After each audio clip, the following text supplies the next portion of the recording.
گفته‌های متخصصان قرقیزستان چطوری که با قریم رخ داد قرقیزستان هم از بدکند محروم می شود. با راه نظامی مسئله مرزی حل نمی شود.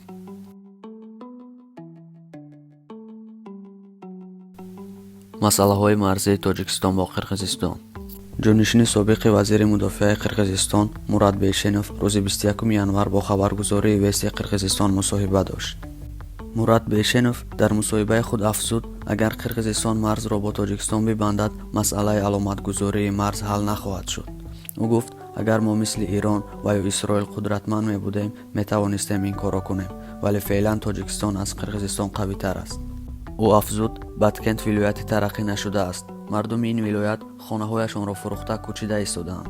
برای حل مسئله اولا باید سطح زندگی مردم ولایت را بهتر کنیم و باید سال را سال این ولایت اعلان کنیم تا مردم اینجا بمانند.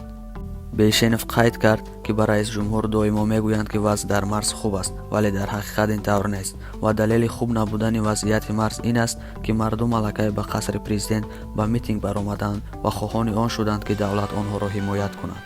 بیشنوف گفت نمایندگان مجلس میخواهند مبادله منطقه های بحث صورت گیرد تا وضع آرام شود، ولی با این راه وضع آرام نمی شود، چون که مبادله منطقه به نفع تاجیکان خواهد بود. اگر ما کمتر منطقه را عوض کنیم تاجیکستان همه را اشغال میکند و همه چیز مثل قریم می شود، چون که تاجیکان از ما زیادترند و سلاح‌های آنها از ما دیده بهترند. در این حال دیگر متخصص مسئله های مرزی پالکونیک توکتوگول چکچکیف میگوید مسئله مرزی با راه نظامی حل نمی شود. پالکونیک چکچکیف گفت وقتی در تاجیکستان جنگ شهروندی بود ما باید آن وقت علامتگذاری مرزی را انجام میدادیم. ما از صاحب اختیاری کشور همان وقت می توانیم سخن کنیم که مرزها دقیق معین باشند، ولی حکومتداران ما این را نمیفهمند، گفت او.